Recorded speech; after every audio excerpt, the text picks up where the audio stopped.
take a look at Zoo King.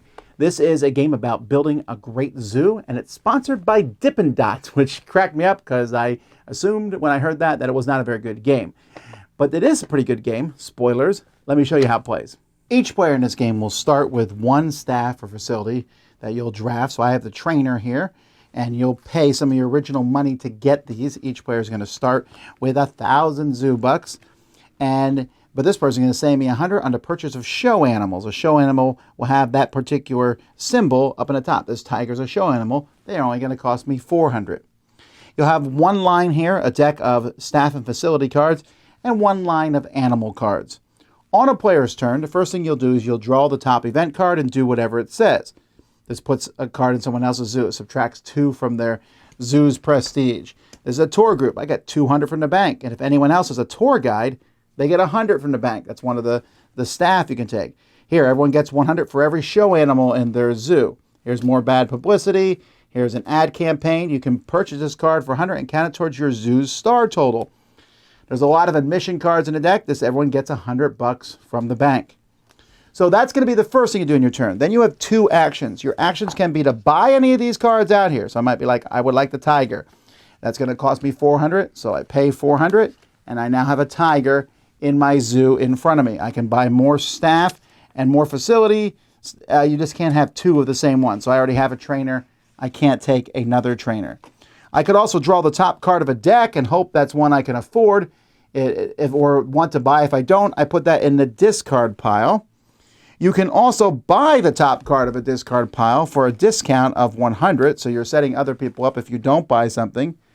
And you can exchange an animal in your zoo for another animal that's the same price or less if you want to do that. Maybe for some reason I suddenly want this gorilla in my zoo. There's a few other rules that will happen during the course of the game. If you ever get a pair of animals, you'll get 100 bucks. Hey, you made a pair of animals. But what's important is this event deck. So you've been seeing different events come out, but you pre-make this deck at the beginning of the game, and after an even number of turns, instead of an event, an award will show up. And so this goes to the player with the most felines. So whoever has most felines gets this card. The next card here says awards to the person with the most endangered animals. The next one goes to the person with the most birds. Then we have 3 more. This is a 3-player game. There'll be 3 more events. Then this goes to the person with the most staff cards. Whoever has the most money.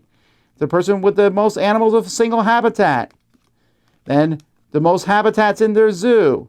Whoever has the highest star total.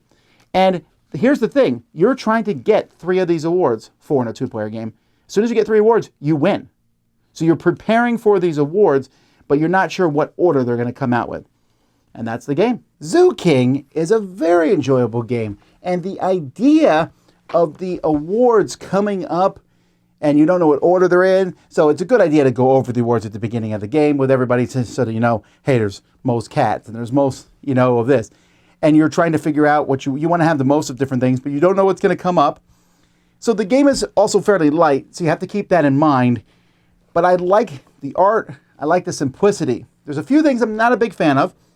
Don't love the event cards that are negative towards other players. Those could have been completely cut out. I don't mind the cards that are negative towards the player who draws them because there are some facility or some staff that can avoid that. And so that's kind of like I'll buy this person and hope the bad cards, when they show up, they don't hurt me. That's not a problem. But the card that you'd put in front of somebody else, that feels unnecessary. It also doesn't feel very thematic. Am I sabotaging someone else's zoo? Bad publicity. Am I talking smack about the Detroit Zoo down here in Miami? But other than that, I found it to be very entertaining. It's really quick. And that awards, how they come out in order, provides some tension. You're like, ooh, I have the most cats. Please let that be the first award. And then you have a few turns in between the awards coming to kind of reorient yourself. You're like, okay, well, this hasn't come out yet. Most stars. So now I want stars. And you're trying to pick that best action. It's simple. This is one that could be sold at a zoo, and I think it would be worth it for people to buy. I'm giving this one a 7.5. It just really charmed me. That's Zoo King.